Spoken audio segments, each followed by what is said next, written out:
है जिन्होंने। मेरा एक सवाल है, क्वेश्चन है आपका। आपने जो ज्योतिबा फुले की गुलामगिरी या समाज सौदा किताब पढ़ी है? नहीं, हमने नहीं पढ़ी। रही ज्योतिबा फुले को जो है भारत रत्न नहीं दिया गया जी, इसमें हमारे समाज की कुछ कमियां रही, क्योंकि अगर हम संगठित होते, जब हम संगठित होते तो ताकत होती। जब सरकारों को ये पता कि ये बगैर कहे वोट दे रहे, ये सब कुछ कर रहे, तो वे हमारे महापुरुषों का मान सम्मान क्यों करेंगे? जाट हमारे से जनसंख्या में बहुत कम है, लेकिन जगह जगह चौराहों पे जो है चौधरी चरण सिंह की मूर्ति लग रही। चौधरी चरण सिंह के नाम से यूनिवर्सिटी बन गई। तो समाज में जागरूक है ना, आपके समाज में जागरूकता नहीं? अब समाज में हमारे जागरूकता सही तरीके से जागरूक नहीं है, उन्होंने अपना इतिहास नहीं पढ़ा है, और जल्द ही उनको ये चीज़ें दिखाई जाएगी और उसके बारे में बताया भी जाएगा। पहले तो अपने मानते हो कि देश हिंदू, पहले तो अपना अधिकार ही ले लें जी। बाद की बात है हिंदू राष्ट्र, पहले तो हमारे अधिकार ही नहीं मिल पा रहे।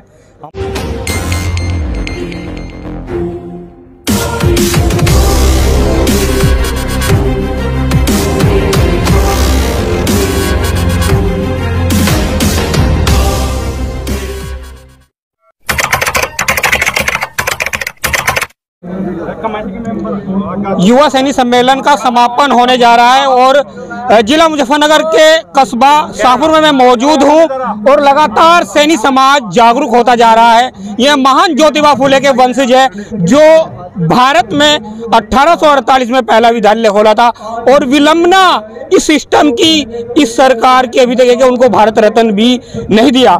समाज जागरूक हो रहा है, बातचीत करेंगे, क्या कुछ कहेंगे। नाम क्या है जी? मेरा नाम टीटू सिंह सैनी है जी। मैं जनपद शामली के कैराना कस्बे से हूँ जी। एक विडंबना है जी, मेरे समाज का एक ऐसा व्यक्ति जी, जिन्होंने दबे कुचले लोगों के लिए आवाज उठाई, बाबा भीमराव अंबेडकर को शिक्षा दिलाने में जिसका जी मुख्य योगदान है जी। अगर बाबा ज्योतिबा फुले ना होते तो भीमराव अंबेडकर भारत के प्रथम कानून मंत्री ना होते जी। संविधान में सब मौलिक अधिकार दिलाने का काम किया, शिक्षा का अधिकार, चुनाव लड़ने का अधिकार, खेती करने का अधिकार, 16 मौलिक अधिकार संविधान के अंदर लिखे हैं, वे अधिकार दिलाने का काम किया बाबा साहब ने। और वो किनकी वजह रही? ज्योतिबा फुले की रही। लेकिन किसी भी गवर्नमेंट ने हमारे ऐसे व्यक्ति को भारत रत्न से नहीं नवाजा। मानते हो समाज की विलंबना, कहने के समाज जागरूक नहीं है इसलिए नहीं मिला, क्या कुछ कहेंगे? हमारा समाज जागरूक नहीं है जी, लेकिन अब जागरूक हो चुका है। आज की जो जनरेशन है, युवा वर्ग है जी, ये सिचुएशन को पहचान चुका है कि अब ऐसे तिड़ा पीड़ी होने से जो में मतभेद पैदा कर रहे थे, हमें डिवाइड कर रहे थे, अब डिवाइड हमें कोई कर नहीं सकता। उनकी जो मसूबे हैं वे फैल हो चुके हैं। अभी जो बॉक्सर भाई थे वहाँ पे अभी मंच पर बोले, उन्होंने कहा कि भगवा फहराने से पहले अपने घर में संविधान पढ़े, अपने अधिकारों को जाने, जिससे तुम IAS PCS बनोगे। क्या कुछ कहेंगे इसको लेकर? दरअसल में ये सही है, जब तक हम IAS PCS हमारी एडमिनिस्ट्रेशन में भागीदारी नहीं होने की, हमारे समाज में तरक्की नहीं होने की, हमारा समाज मजबूत नहीं होने का। अभी मैं वहाँ रोहतक की बात करूँ, जब वहाँ राजकुमार सैनी जी जो बीजेपी के रूलिंग पार्टी के सांसद थे, उन्होंने हमारे समाज के दबे कुचलों के लिए जो आवाज उठाई थी, लेकिन वहाँ के जाट समाज के लोग जो वहाँ प्रशासन में थे, SP और DM थे, वे वहाँ तमाशा देख रहे थे जब उनके हमारे सैनिक समाज के प्रतिष्ठानों को, दुकानों को वहाँ जलाया जा रहा था। मानते हो अगर भारत हिंदू राष्ट्र बनना चाहिए या नहीं बनना चाहिए, क्या प्रतिक्रिया है? लगातार बड़े बड़े जो साधु संत है वो कह रहे कि भारत हिंदू राष्ट्र बनना चाहिए, जबकि भारतीय संविधान ये इजाजत नहीं देता। नहीं, बनना चाहिए, हिंदू राष्ट्र बनना चाहिए, बनना चाहिए, बनना चाहिए जी, बनना चाहिए। हाँ, बनना चाहिए, हिंदू राष्ट्र बनना चाहिए। हाँ, हिंदू राष्ट्र। ज्योतिबा फुले इसका विरोध कर देते, आप बताइए क्या भाई? विरोध भले करते हो, लेकिन ये राष्ट्र अब मोदी की तरफ, मोदी के साथ चल रहा, और हर आदमी, मोदी सरकार है, 10 सालों से अभी तक भारत रत्न नहीं मिला ज्योतिबा फुले को और माता बाई सावित्री को, तो क्या वजह रही? भाई पहली बात तो जो है पंचायत यहाँ हो रही या किसी पार्टी को लेकर नहीं हो रही। हम पार्टी की बात नहीं करें, हम सरकार की बात करें, हम पार्टी की। सबसे पहले पंचायत जो हो रही ग्राम लुसाना में, जो अभद्र टिप्पणी नरेश टिकैत जी द्वारा की गई, उसके विरोध में पंचायत हो रही।